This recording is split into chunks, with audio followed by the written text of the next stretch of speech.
Jason is that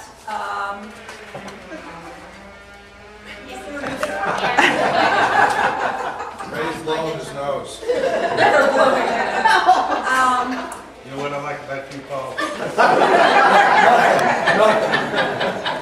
One of the most admirable things that I found out about Jason that I wanted to mention here, I found out at his award ceremony, and he's just an outstanding player and I think an outstanding person. But he called the local paper after one of the games to give the stats of one of the other players on the team, so that they would write about him as opposed to Jason. And I just thought that was a wonderful thing for somebody to do for another player. And I'm hoping that we all, as a team and individuals striving to do the best that we can, I'm hoping that we can pick up some tips from this wise 18-year-old young man that's off and got a complete college scholarship. So with that, I'd like to have Corey come up and introduce Jason.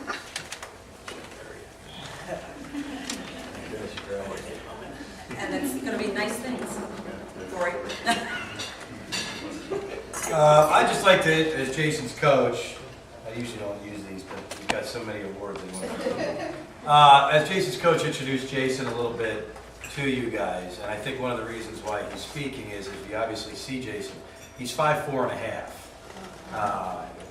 In basketball, not that you have to be tall, but he's obviously at an extreme disadvantage from a size perspective. But we'll talk about that a little bit later. I took over at Stonebridge about a year ago today, this week actually, and when I was involved in the job, obviously my wife Kathleen went there. Stonebridge in 16 years of the school had never had a winning season. My own wife looked at me and said, when I interviewed, you know that's a place where basketball coaches go and die.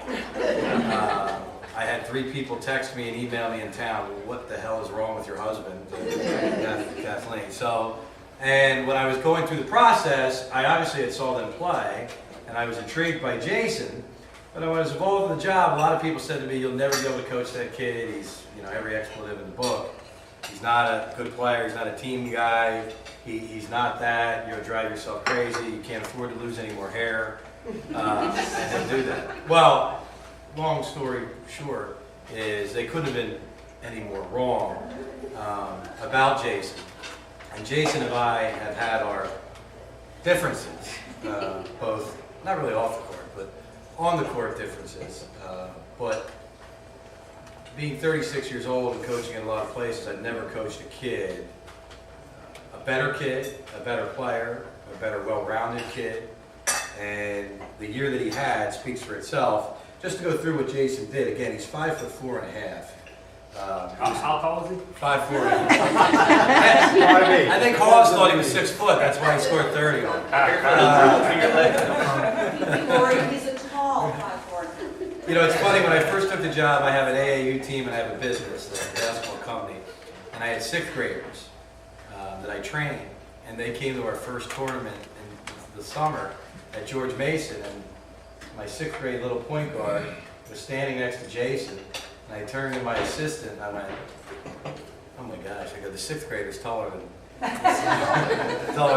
and that's when I really realized, but again, it was never an issue. Jason was our conference player of the year unanimously for the first time ever in history of our conference. He was first team All-Region. He was the first Stonebridge basketball player in 16 years of the school to be named first team All-State. We won 23 straight basketball games. That's a Loudoun County record. It's also a Northern Virginia in the top 3. We had the best regular season in the history of Loudoun County. This is all because of him. The school won 22 games 3 years prior. We won 23 in a row this year. Again, a lot to do with what Jason did. He's the all-time leading scorer in history of the school. He was the all-time leading scorer in history in one season. He's the all-time assist leader. He's the all-time assist leader in a season and a career. And as the Washington Post reporter who's covered Loudoun County for 20 years said to me, he's the best player to play in Loudoun County since Billy King, who went on to play at Duke and now a bad general manager for the New Jersey Nets. Everywhere he goes. So, and as we talked about earlier, he got a full scholarship to Division II school, Fairmont State in West Virginia. They're also, if he wants to, he can stay for a 5th year and probably get his MBA. If he doesn't do it his 4th year, he's going to start summer school to see if he can maybe start as that as his 4th year opposed to his 5th year. And when it came to his college decision, which was long and drug out for a long time, I thought he made a very mature decision. You know, his dream, and really my dream for him, and it didn't matter what I thought, was for him to play Division I basketball, which is the highest level, if you're not familiar. And he had those opportunities, and he continued to have those opportunities if he would have waited to make a decision. He chose not to, and he chose to go to a school that wanted him and didn't go as an afterthought because they just had a scholarship late. He chose where he was wanted, where he had relationships, and that's what makes him really special. He's not about chasing the biggest, he's about doing what's best for others, what's best for his family, and he's way over analytical for an 18-year-old kid, but in these situations, it's a really good thing. To piggyback off of what Phyllis said earlier there is, Jason, we started off 0-2, which was amazing in our season, and then we won 23 games in a row. Jason and I had a long conversation about how he has to become a better leader and change a little bit after he went 0-2. That 3rd game, we had a player by the name of Nick Barnes, who was 2nd team All-State, and we'll be sitting here talking about Nick next year like we are Jason, although he's 6'8". But Jason, Nick had 29 points and like 21 rebounds, and Jason had a really good game as well. And Jason actually called a website, Vantage Hoops, which covers high school basketball in the state of Virginia, and tweeted that, hey, you need to tweet out Nick's stats, don't talk about me. And then it hit Twitter. The guy from Vantage Hoops, I don't go on Twitter, I'm technologically not there yet, never will be. But I Google kids' names on Twitter, and I saw that come up, and it didn't mention that it was Jason who did it. The tweet said, just got a tweet from a really good player about his teammate. So the guy from Vantage Hoops texted me and said in his 20 years of doing that, he's never had a player tweet, or whatever you do to him, to tweet out about, I don't know, ever do that. And when Jason did that, I knew we were going to have a successful season, and I knew Jason was going to go on and do whatever he wanted to do. He also works for me in the couple businesses that I have. I've coached a lot of kids that I could say, oh, they're like sons to me. He is the closest thing that I have to a son. And if you would have seen the way we were when we first got the job, you would have thought that would have never been the case. I couldn't be more proud of him. The fact that he's here today in a suit that he's got to take back. I got to stop talking because he's got a suit he's got to take back in an hour. So, and I don't want him to get charged extra. Don't listen. What you're really going to say, last thing I'll say about Jason is 4 years, 5 years, whatever he decides to do in college, by the time he's 30 years old, he's going to be a high-ranking member of some company, whether he owns his own or he's a partner. You're looking at a future star there as a leader of something. And he'll probably play professional basketball when he's done somewhere overseas. And when he's done that, someday you're going to be sitting here and you're going to ask whatever happened to that kid? And he's going to be running a company. And hopefully he remembers everything I tried to help with sponsorship. But I'll be hitting him up the second he signs it. And he knows it. But he will be a future leader. And for you that have kids or young kids, that's a role model. I've coached kids that are really good players, are playing in the NBA. Some of them are not role models.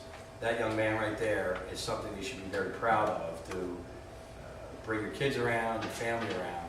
That kid's a star, not because he's a really good basketball player, because of the type of human he is. His grade's going to be a little better, but that's senior. But after that, it's all his, right? Yep, you can sit up there if you want. And Jason, we're going to have you come sit up here.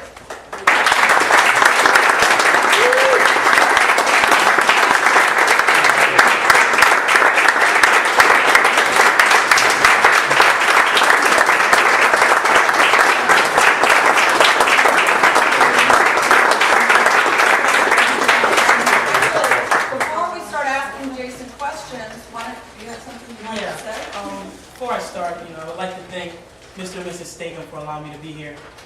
And I'd also like to thank all the people that follow Stonebridge basketball this season. And lastly, I'd like to thank my coach, Coach Stitzel. He did a lot for me this year. The best coach I ever had. I learned a lot. You know, his coaching expertise put us in a position to win every game we played in this year. Regardless of how close it was, he put us in a position. He took a team who had never won a winning season. Like he said, he took us to a 23-3 record in the first conference championship in Stonebridge history. So he did a lot for me. And he believed in he called him 5'4", but I'm more like 5'8". That's what I listed. 5'8" player. Stick with that. Yeah, and he didn't change my game, he enhanced it, so really appreciated that. One last thing I piggyback that I didn't mention is just to talk about him. I don't know who would ever gone to a Stonebridge basketball game, not that you should have for the past 16 years to this year. But we played a playoff game Jason's junior year against Briarwoods. I obviously wasn't the coach and they weren't very good. The attendance was 197. We played the same Briarwoods this year in the first round of playoffs. The attendance was 1,200. Wow. 97. We played a regional playoff Send game. out an email. We played a regional playoff game, and Stonebridge's gym's capacity is 1,550. They listed the attendance at 1,496. And Because they had to for the fire marshal. yeah, that doesn't count the 100 students he let in the back door for free. So that just to give you an idea of how he changed a culture and a school and pride. It wasn't because of me, it didn't because of anybody else. He changed it. And that's something that I'm very proud of, and I know he is as well, the way the community came to rally around us. One thing I want to add to that, and this is kind of, you never know when you're doing something, whether it's a basketball game or selling a home or dealing with people, how those unexpected consequences happen. So it was very exciting. The season was getting going and they were winning some games, and Jim had just gotten out of the hospital, and he was, well, actually hadn't gone into the hospital at this point, but he was just deteriorating. His health was not doing well. And he was getting a little bit better after Christmas, but very slowly. And he was excited about these games, and what he wanted to do was to go see one. And I pulled up to the front door of Stonebridge, and Corey got him a seat to sit right on the edge down there because he could not go up on the bleachers. And it was, you know, when you have been sick for 4 months and you feel miserable and you finally get out and you see other people, and he really didn't want to talk to other people because most people said, ugh, you look bad. But he watched the game, and then we made it back to the car and we went home, and it was something to talk about for days until the next game. And slowly he started to get better. It was an exciting thing. So you never know. I mean, you never know who's going through what, and those games were exciting. They were very exciting. I realized, because they tape them, that I have to work on the back of my hair. I could see the back of my hair all the time, jumping up and down. Well, when you see mine, you see no hair. No hair. So I'm going to ask the question, and then I'm going to let Jim ask the question, and we'll go back and forth. Jason, what keeps you motivated when things are not going well in the game? Well, in my first 3 seasons, I wasn't a bad person, but I wouldn't stay motivated. I would show a lot of bad body language, and the start of my senior year, first 2 games, a lot of bad body language, and it resulted in a lot of losing, especially in close games. But with the help of my coaching staff, in my senior year, I learned to be positive regardless of how I was playing. You know, I learned to be even killed. With the help of my coaching staff, they challenged me to become a leader this year, and I became that leader, and it resulted in a lot of winning in our program. So the biggest thing to being motivated is just staying even killed and trust that things will get better regardless of what's going on at that particular moment. Just one little thing off that. So before, you might not have stayed motivated, and they were able to talk to you and tell you how important, what made you step up at that point? What changed? Oh, we had a film session after we started 0-2, and he said some things. Coach Stitzel said some things, and he put my record in my first 3 seasons on the board, and it was like 8 games, or it was like 15, 16 games below 500 in my career. And he said, how do you want to be remembered? He asked me, how do I want to be remembered as a Stonebridge basketball player? A player who was just good or a player who won? And you know, after that, we went on a 23-game winning streak, and it just showed in our regional semi game. We were down 14 points with 3.5 minutes, and he called timeout, and he was positive, and the team was positive, and we said we're going to win this game, and we made a big run with 3 minutes to go, and we won that game in overtime. Wow. Wow. Okay, Jim. Well, a couple of things. Number one, once you leave this room, Jason's 5'8". Might be 6. Might be 6. That's exactly right. So anything else you've heard here, forget it.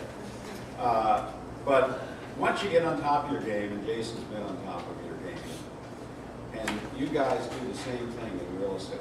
I'm trying to relate this a little bit to our real estate. It's really hard to stay on top of our game because we don't really have the ability to, all the time, to just be right on top. Yet that's what makes our careers really, really successful. So my first question for Jason is, what is the hardest part of staying on top of your game, Jason? You have to continue to work on your craft every day, and you can't become complacent. The best people in any profession, the people that put the most work in their craft. There was no coincidence that we went 10-0 in conference this year at Stonebridge. We started in like March of two-a-days. We would have two-a-days. We went to the right camps, and we worked longer than every other program. Kobe Bryant, for example, he's one of the best players in the world, not by accident. He has a very strict diet. He doesn't use or eat artificial sugar. And he works on his game a minimum of 5 hours a day. So success, if you want to be successful, it's not by chance. It's just something that people work at. It's something that they have to become. Going back to that, we play a 7 o'clock game. What time do you get to the gym? If I didn't go in the morning, I would go about 4 o'clock. With who? With my dad. How many shots would you shoot at 4 o'clock with your dad before a 7 o'clock game? Every game day, I would make 300 shots. Game day. Overnight success, huh? It doesn't happen. It's not there. It's a myth. It is a myth. Now, some people have more talent, and some people have Luck. luck. I don't know. I mean, do you make your luck, or I don't know that. Yeah. So, what do you consider? Speaking of that, your biggest challenge? My biggest challenge is proving people wrong about my height. People consider my height, a major disadvantage. The saying goes, basketball is a game of tall players. For small players, most people say it's not for me. Before my senior year, I sat in the coach's office, and he told me that I couldn't play scholarship basketball because of my size. And I've also had coaches try to change my game and say I'm not a scorer, I'm only a distributor. So the biggest challenge was that, and I took it as motivation. And I worked on my craft, and now I'm going to Fairmont State on a full basketball scholarship. Yay. I just want to piggyback. The reason I asked that question, and I told this to Jason when we met before, is that I hear a lot when we're going through goal setting. I can't, I'm too young, I'm too old, I'm not technologically savvy, I'm not good with numbers, I'm not this, I'm not that, I'm not the other. And those are reasons why this isn't easy for me. And that's really one of the main reasons I wanted Jason to be here, because he proves that there are no excuses. It's what you want. It's the drive that you have. And wherever his basketball career takes him, in my opinion, this year he learned the ultimate lesson in life. And how to be a leader, how to be responsible for yourself, how to control your emotions, and how to get what you want to get by that hard work. Nobody else was probably doing that, shooting 300. No. But when the game started, you were just naturally talented, right? Jim? And if I can add to that a little bit, one of my greatest joys in watching Jason was you'd see him down underneath the basket, and you'd see all the big guys down there getting ready for a rebound. And all of a sudden, it looked like something was shot with a gigantic spring, and it would be Jason coming up in the middle and tapping the ball or stealing the ball, and the big guys going, huh? Wow! That was motivation. When did you first decide to become a basketball player, Jason? Obviously, it's been a while now. Yeah. When I was 3, I always had basketball. My parents tell me. When I was 7, I played my first game, my first organized basketball game. But it wasn't until the summer going into my 8th grade year when I became serious about basketball. I started working out with a trainer at 5 a.m. before school 3 times a week. I would work out with my dad after school, and I played with a lot of older guys to help my game. So I knew I loved the game of basketball, and I knew I wanted to play at the collegiate level. So it was about going into my 8th grade year. That summer is when I really got serious about basketball. So say again what you did. 5 a.m. It was the hardest thing I've ever done. It was at the time. It was 5 a.m. and I had a trainer who was assistant coach on my AAU team at the time, and I would get there from about 5 to about 6:30, and he would work me out with lifting and ball handling and conditioning and shooting. And we did that 3 times a week, Monday, Wednesday, Friday, for a good year and a half with him. So he helped me a lot. That was when I got serious about it. So yeah, overnight success, No, it just comes no. easy to you. No. You've got all the physical attributes. No. So you made it happen. What career? Oops, that's your turn. What did you consider your biggest asset? We talked about your challenge. What's your Well, my biggest asset physically is my speed. I recognize that I'm a smaller player, and the way to attack my opponents, which are usually bigger, is with my speed. You know, just attack them in ways that they're not used to seeing. And mentally, when I play basketball, I'm cerebral. You know, like chess, I see things in basketball. I see a little bit ahead. I have an uncanny ability to give my team what they need when they need it, whether that's scoring, passing, defense, facilitating. I just can help my teammates in different ways, especially maybe when I'm not scoring. defense? Sometimes defense. But I'm not scoring. So yeah, those are my assets. Just curious. One thing I do want to ask you about, speaking of the asset, when I would watch you play, I was tired. I would watch you. You played all the time. You played all the time. What did you do when you were exhausted? I play defense. Sometimes that would be amazing. We did a lot of conditioning in the off season, especially at the beginning. The preseason was pretty challenging. A lot with my dad, and it's just when you get to that point, especially being a senior, you want to win. You don't feel the fatigue as much as you did when you were a junior, when you think you have a year left. So a lot of it has to do with how bad you want it, regardless of how tired you are or stuff and things like that. He went 13 straight games, and I did not take him out. Wow. 13 straight games. He never came out of a game. By the way, he got a concussion in the last game. He had blood coming down here over his eye, stitches there, and he came back. They cleaned up the blood. They put a Band-Aid on him, and it's like he can't play. He can't play. And you did for a short. It was very end. Yeah. Very, very end. But it was his last game, so he wanted to finish it out. And so that's like, yeah. Jim? And my last question, Jason, obviously the career you want to follow after college would be basketball, I'm sure, to an extent. But what would you like to do after that? You said, yeah, the career I pursue is basketball on and off the court, but I'm majoring in business management, and hopefully I can build the relationships in life to be successful. So that's the goal, to major in business management and get my master's degree from Paramount State University. Very good. And does anyone have any questions for Jason that they might want to ask? I want to tell you one thing, and then I want to ask you a question. My best friend in high school was my height, 5'4.5", which I know you're not. But when he came back from his first year in college, he was about 6'2". So I don't know what happened. It's like, what happened? If you to my- saw his mom and dad, he just Oh my God! I don't know what it was. I wanted to ask you about you referenced your dad quite a number of times. I want to ask you about this support of your parents. Yeah, they're hard on me. They're hard on you. My toughest Yes! it's helping me. It's helped me. They're my toughest critics. But me and my parents have a good relationship, especially with basketball. You know, me and my parents now, since the season's over, I work out ball handling during my early release, and then I lift after that. And then the gym closes late, so 10 to 11:30, I go with my mom and my dad, and they both rebound for me. So we have a great relationship, and they push me to get better. They help me get better.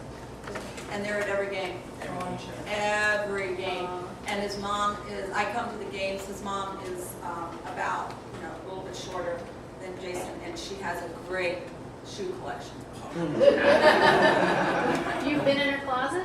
I just watch him come to every game. I'm just teasing. And piggybacking off that, I'll say about parent support or anybody who's in an authoritative position. I think some of the reason why we had success and Jason's had success, we'll just use Jason since he's here. His mother and father allowed me personally to coach him extremely hard without getting in the way. And I'm sure there were times, I think his father didn't care, where his mother was borderline, wanted to call the principal, the superintendent, when I went out on the court and literally with two hands had him around his neck. But she allowed it, and she allowed the process to take place.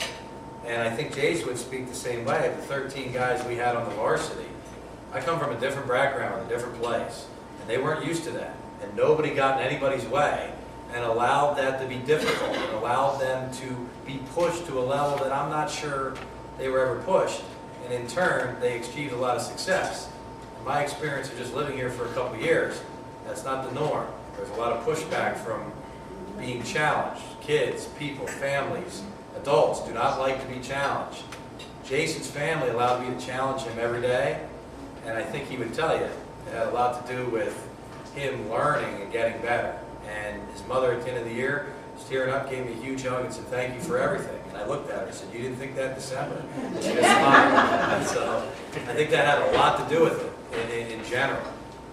Well, that Stonebridge environment, I really understand what you're talking about. Absolutely. Yeah, but if I may add, I think it's also that, if I may say, I don't know you, Jason, but obviously you allowed yourself to be pushed by your parents, by your coaches, because I do know, tell you right now, teenagers, when they don't want to be pushed, there's nothing you can do, it's nothing but a fight. So you allowed yourself to be pushed, you knew what your goals were, and you allowed that, so that's. Did you have a question? Yeah, I was really impressed with the whole aspect about you being a leader on your team, coming into that at your age and being pushed by your coach, right? This is something that needs to be done.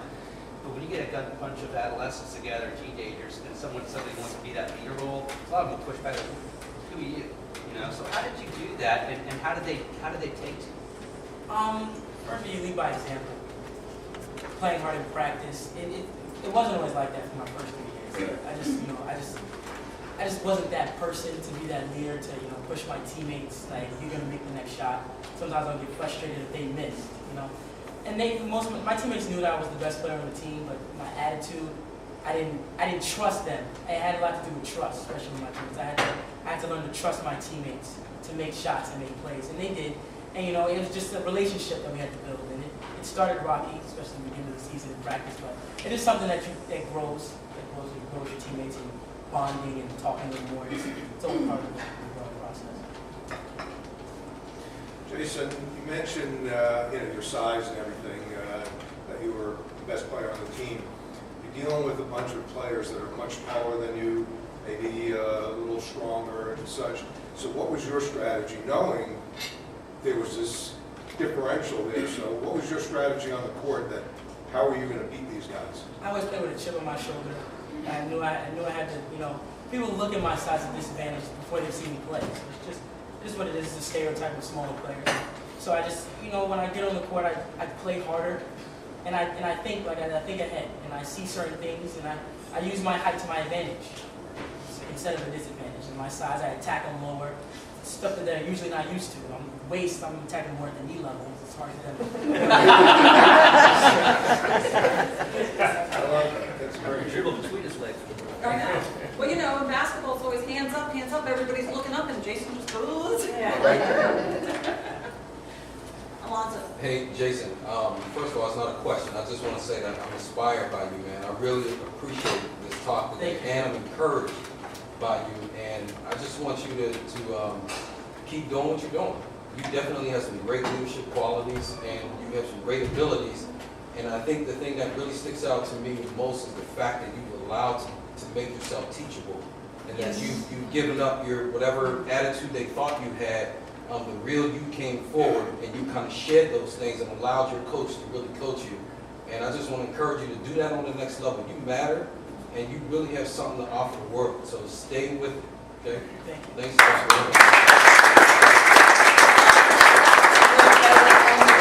And if you ever start doubting yourself, you just give me a phone call, and I'll get one of these guys to call you, or we'll all come up to school, watch you play.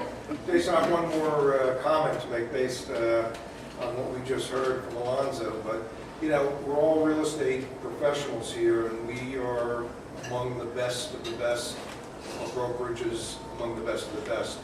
But there's a lot of us that have professional coaches, even at this stage of our lives.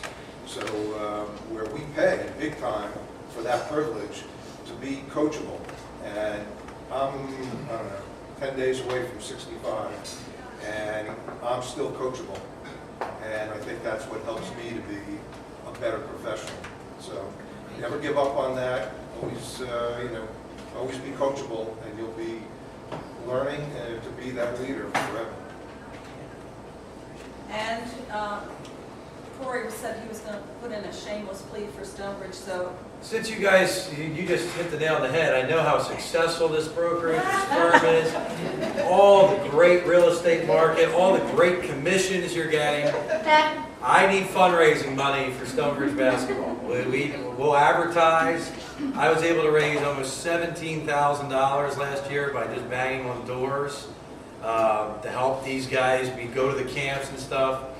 People say you don't need to raise money. It's Ashburn. These kids have it. I didn't really ask the parents for much at all because I felt that in order to build a program, instead of asking, you need to, if I'm asking them to be accountable, then I had to be accountable to put their kids in position without putting, without asking them to nickel and dime them, even though when you see some of the things, you really wonder why I'm trying to beg for a couple $100. But, so I need fundraising money, and Jason would tell you the same thing, that we were able to do a lot of successful things and look the part. We were the best dressed group, we looked professional, and that goes a long way. I don't have to tell you guys. The way you look and the way you act and the way you travel goes a lot to do with being a leader and having people fear you and respect you. We walked into Langley High School, we won 19 games in a row. We walked into Langley, which might be the only place that has more money than Ashburn, Great Falls. We walked in our full gear, and it was beat the streak night. We had won 19 in a row. They were letting people in for free and beat the streak, which we couldn't believe that Stonebridge was now going to place beat the streak. And we were dressed from head to toe. And 4 families from Langley, when I went out to the snack bar during the JV game, said, I don't know how good you are, we read how good you are, but man, when you guys walk in the gym, you look like, you're dressed from head to toe, all your kids are well kept. You guys look like you mean business. And I can't do that without having fundraising money. So not only yourselves, but if there's anybody that you know that has companies or something else, please get in touch with my in-laws who I can go meet with so I can continue to do. So every year you have somebody else up here and we can put these kids in, and I think everybody would like to see kids being put in great positions. And that's what I'm all about, but that also requires some of this. So I appreciate you letting me give that little speech. thank you. And for Jason, this is just a token of our appreciation. Thank you. And I do have a letter following that you can use for your resume, thanking you for coming and speaking with us. And whenever you're back in this area, we'd love for you to feel always welcome here, whether it's in the office or to one of our meetings. And we're going to be anxious to see how things go. Thank you.